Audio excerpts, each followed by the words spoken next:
नमस्कार दोस्तों। कभी थोड़ा सा वक्त मिलता है तो कोई कहानी पढ़ती हूँ और प्रेमचंद की कल एक कहानी पढ़ी मैंने सोचा आपके साथ शेयर करूँ। बहुत ही अच्छी कहानी है। थोड़ी सी आंखों में दिक्कत है तो आज गीता का पाठ करने में थोड़ी दिक्कत आ रही है, लेकिन मैं चाहती हूँ कि अगर बैठी हूँ तो बैठे बैठे भी आपके साथ कुछ शेयर करूं। तो चलिए आज एक कहानी शुरू करते हैं। ये है प्रेमचंद की कहानी और बहुत ही प्यारी सी कहानी है। एक लड़की की बहादुरी की कहानी है और जिम्मेदारी की कहानी है।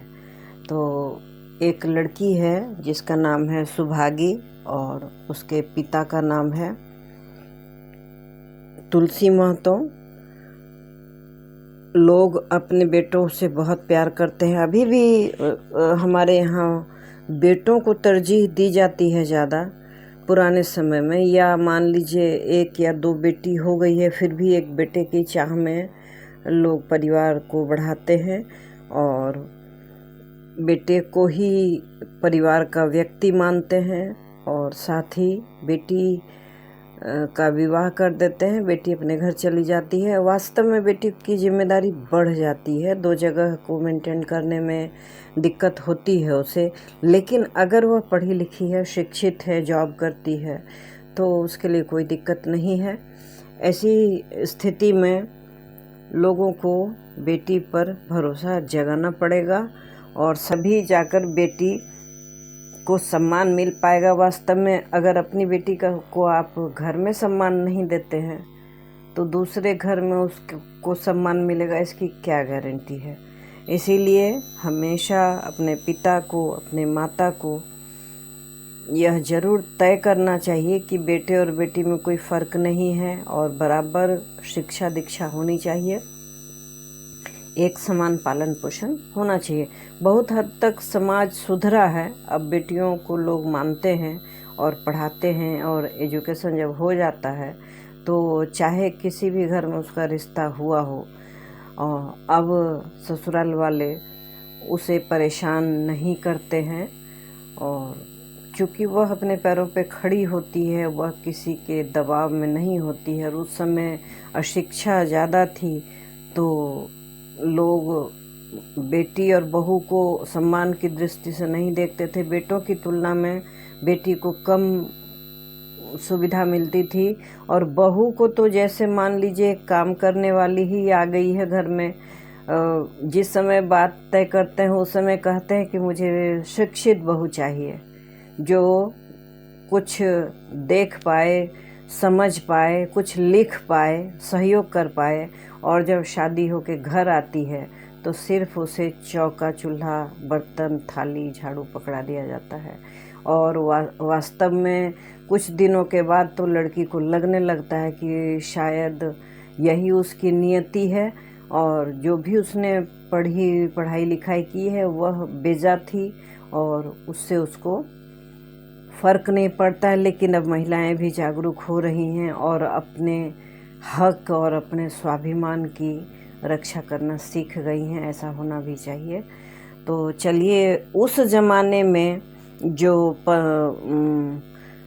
प्रेमचंद की सोच थी वह बेटियों के लिए भी बहुत ही अच्छी थी। माता पिता कैसे उसके साथ बिहेव करते थे इसका उन्होंने चित्रण किया है। बहुत जगह बहुओं के साथ बहुत ही बुरी स्थिति रहा करती थी, अभी भी है। कमोबेश अभी भी यही स्थिति है हर जगह। बहुत ऐसे उदार चित्त वाले बहुत कम परिवार मिलते हैं जहां बहुओं को अच्छी जगह, सम्मानजनक स्थिति में रख पाते हैं। तो ये है सुभागी की कहानी। और सुभागी जो है वह तुलसी महतो की बेटी है जिनका एक लड़का भी है, उसी पर आधारित है। तो चलिए मैं कहानी पढ़ ही देती हूँ। और लोगों के यहाँ चाहे जो होता हो, तुलसी महतो अपनी लड़की सुभागी को लड़के रामू से जौ भर भी कम प्यार नहीं करते थे। रामू जवान होकर भी काठ का उल्लू था। सुभागी 11 साल की बालिका होकर भी घर के काम में इतनी चतुर और खेतीबाड़ी के काम में इतनी निपुण थी कि उसकी माँ लक्ष्मी दिल में डरती थी कि कहीं लड़की पर देवताओं की आंख न पड़ जाए। अच्छे बालकों से भगवान को भी प्रेम होता है। कोई सुभागी का बखान न करे, इसलिए वह आसपास अनायास ही उसे डांटती रहती थी। बखान से लड़के बिगड़ जाते हैं, यह भय तो न था, भय था नज़र का। कहीं सुभागी, वही सुभागी आज 11 साल की उम्र में विधवा हो गई। उसमें बाल विवाह भी एक बहुत बड़ी समस्या थी कि 2 साल, 1 साल, 2.5 साल में लड़कियों की शादी हो जाती थी। और कभी कभी बराबरी के लड़के मिलते थे, कभी कभी 4 गुना उम्र के, पिता की उम्र के लड़के मिलते थे। और बीमार परेशान, बीमारी का बहुत प्रकोप था। इतना इलाज नहीं था उस समय, इतनी व्यवस्था नहीं थी, इतना आधुनिक चिकित्सा का उपाय नहीं था, तो मर जाते थे लोग। अब 11 साल की लड़की विधवा हो गई, इसका मतलब है 5-7 साल या 10 साल में उसकी शादी हुई होगी। उसे तो पता भी नहीं था कि विवाह क्या होता है। घर में कोहराम मचा हुआ था। लक्ष्मी पछाड़े खा रही थी, तुलसी सिर पीटते थे। उन्हें रोते देखकर सुभागी भी रोती थी। बार बार माँ से पूछती, क्यों रोती हो माँ? मैं तुम्हें छोड़कर कहीं न जाऊंगी, तुम क्यों रोती हो? उसकी भोली बातें सुनकर माता का दिल और भी फटा जाता था। वह सोचती थी, ईश्वर तुम्हारी यही लीला है, जो खेल खेलते हो वह दूसरों को दुख देकर। ऐसा तो पागल करते हैं, आदमी पागलपन करे तो उसे पागल खाना भेजते हैं, मगर तुम जो पागलपन करते हो उसका कोई दंड नहीं है। ऐसा खेल किस काम का कि दूसरे रोए और तुम हंसो? यह भगवान से शिकायत थी। तुम्हें तो लोग दयालु कहते हैं, यही तुम्हारी दया है? और सुभागी क्या सोच रही थी? उसके पास कोठरी भर रुपये होते तो वह उन्हें छिपा कर रख देती, फिर एक दिन चुपके से बाजार चली जाती और अब अम्मा के लिए अच्छे अच्छे कपड़े लाती। दादा जब बाकी मांगने आते तो चट रुपये निकाल कर दे देती। एक दादा थे जो गांव के धनी व्यक्ति थे, जमींदार थे। वह बहुत मदद करते थे तुलसी की, और यह देखती थी, छोटी सी बच्ची थी सुभागी, तो उसे लगता था बहुत सारे पैसे होते हमारे पास तो मैं सारी सुविधाएं जुटा लेती। अम्मा दादा कितने खुश होते। जब सुभागी जवान हुई तो लोग तुलसी महतो पर दबाव डालने लगे कि लड़की का घर कहीं कर दो।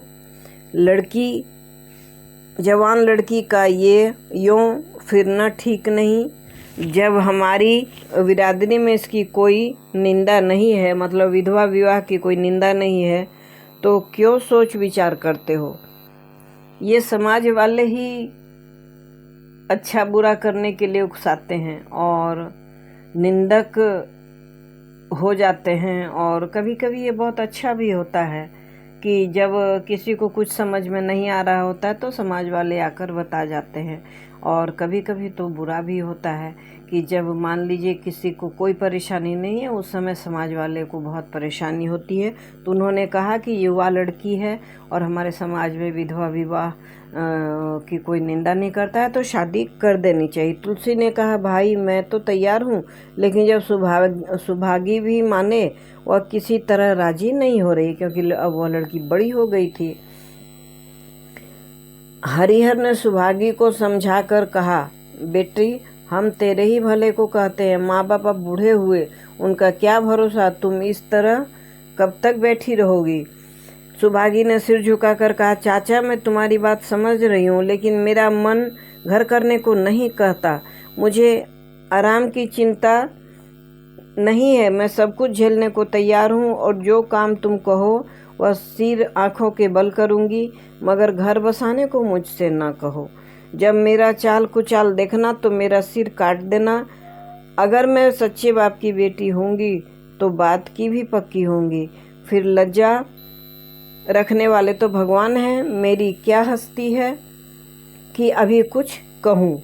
उसने उज्जड़ रामू बोला, तुम अगर सोचती हो कि भैया कमाएंगे और मैं बैठी मौज करूंगी तो इस भरोसे न रहना। यहाँ किसी ने जन्म भर का ठेका नहीं लेके रखा है।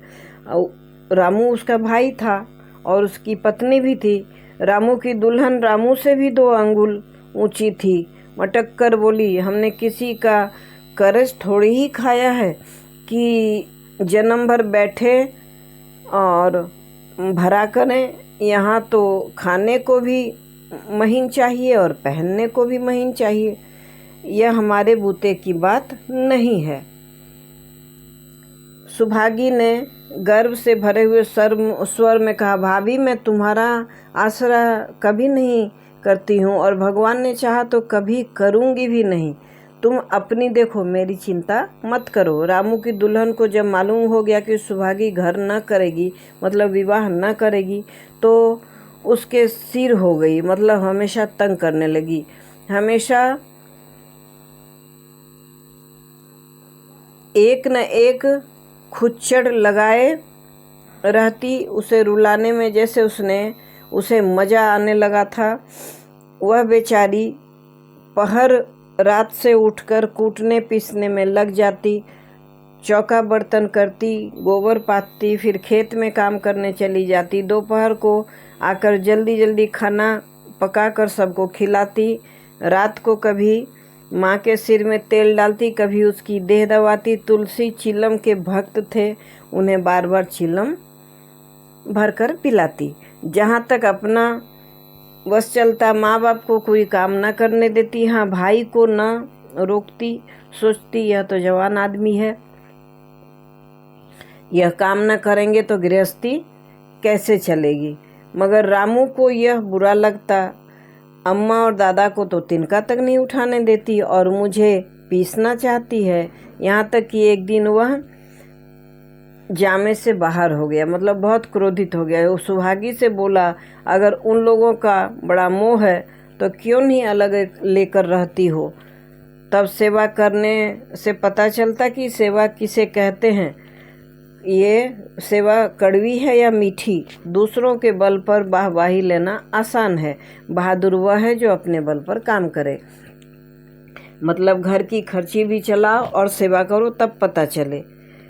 सुभागी ने तो कुछ जवाब न दिया।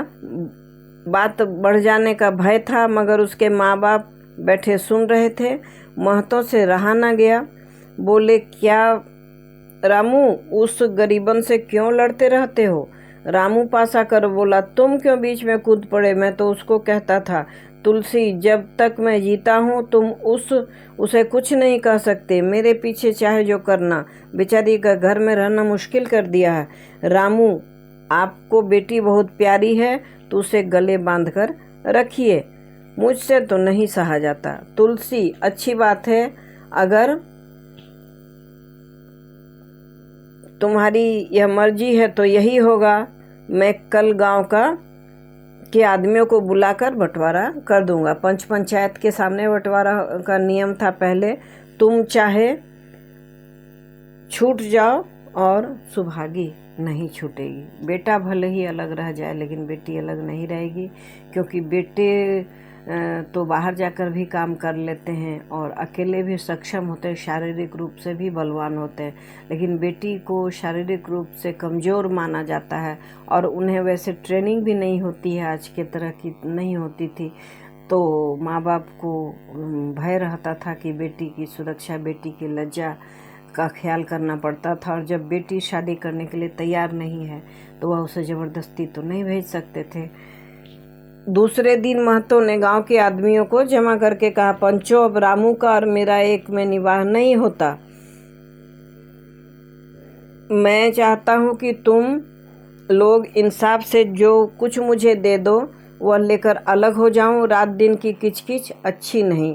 गांव के मुख्तार बाबू राजन सिंह बड़े सज्जन पुरुष थे। उन्होंने रामू को बुलाकर पूछा, क्यों जी, तुम अपने बाप से अलग रहना चाहते हो। तुम्हें शर्म नहीं आती कि औरत के कहने से माँ बाप को अलग किए देते हो। रामू ने ढिठाई से कहा, जब एक में गुजर ना हो तो अलग हो ही जाना अच्छा है। राजन सज्जन सिंह, तुमको एक में क्या कष्ट होता है? रामू, एक बात हो तो बताऊं। सज्जन सिंह, कुछ तो बतलाओ।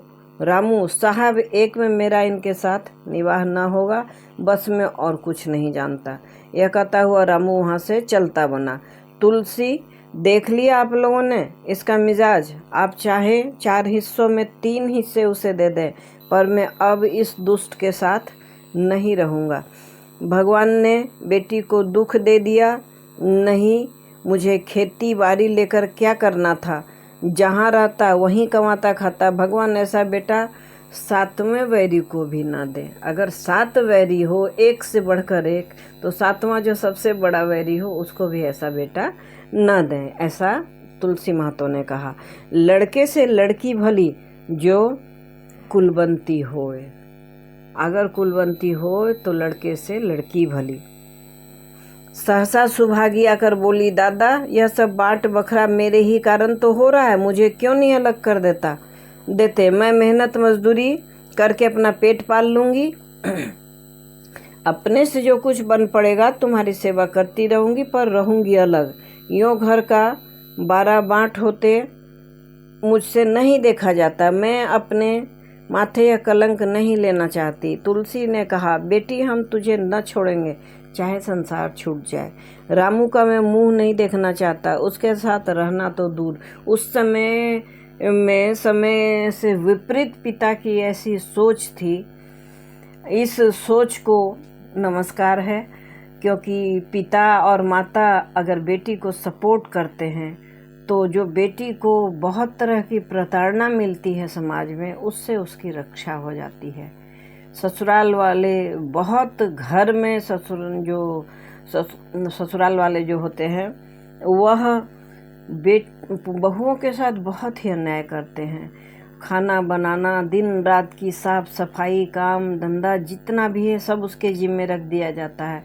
उसके खाने पीने का भी ध्यान नहीं रखा जाता। कई जगह अभी भी लोअर मिडिल क्लास कहिए, मिडिल क्लास में अभी भी यह स्थिति है। और अगर बहू कुछ बोले तो माता सास ससुर के साथ पति भी उस पर पिल पड़ते हैं। मार पिटाई, यहाँ तक कि दहेज के चलते उनकी हत्या, जलाकर मार देना, फांसी लगा देना, हर तरह से उसे प्रताड़ित करना, ये अशोभनीय काम करते हैं। तो ऐसे में अगर पिता सक्षम हो और पिता होशियार हो और बेटी को सपोर्ट करें और बेटी को पाँव पर खड़ा कर दे, तो कोई भी बेटी बहू बनकर प्रताड़ना सहकर नहीं मरेगी। तुलसी ने कहा, बेटी हम तुझे ना छोड़ेंगे, चाहे संसार छूट जाए। रामू का तो मैं मुंह नहीं देखना चाहता, उसके साथ रहने की तो बात ही क्या है। रामू की दुल्हन बोली, तुम किसी का मुंह नहीं देखना चाहते तो हम भी तुम्हारी पूजा करने को व्याकुल नहीं है। महतो दांत पीसते हुए उठे कि बहू को मारे, पर लोगों ने पकड़ लिया। मारना भी ठीक नहीं था। बंटवारा होते ही महतों और लक्ष्मी को मानो पेंशन मिल गई। पहले तो दोनों सारे दिन सुभागी के मना करने पर कुछ न कुछ करते रहते थे, पर अब उन्हें पूरा विश्राम था। पहले दोनों दूध घी को तरसते थे। सुभागी ने कुछ रुपये बचाकर एक भैंस ले ली। बूढ़े आदमियों की जान तो उनका भोजन ही होता है। अच्छा भोजन न मिलो तो वो किस आधार पर रहेंगे। चौधरी ने बहुत विरोध किया, कहने लगे, घर का काम यूं ही क्या काम है कि तू यह नया झंझट पाल रही है। सुभागी उन्हें बहलाने के लिए कहती, दादा दूध के बिना मुझे खाना नहीं अच्छा लगता।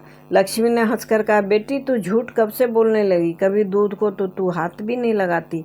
खाने की कौन कहे, सारा दूध हम लोगों के पेट में ठूंस देती है। लक्ष्मी ने हंसकर कहा, सॉरी, गांव में जहां देखो सबके मुंह में सुभागी की तारीफ। लड़की नहीं देवी है, 2 मर्दों का काम भी करती है, उस पर माँ बाप की सेवा भी करती है। सज्जन सिंह तो कहते यह उस जन्म की देवी है। तो आज इस कहानी को यहीं विराम देते हैं, और क्योंकि वीडियो बहुत लंबी हो जाएगी, लंबे वीडियो को लोग एक साथ देखते भी नहीं हैं, और दूसरी बात, एक साथ एक बड़ा वीडियो अपलोड होने में भी दिक्कत होती है। तुरंत ही इसके बाद में यह वीडियो फिर से इसके आगे भाग को अपलोड करूँगी।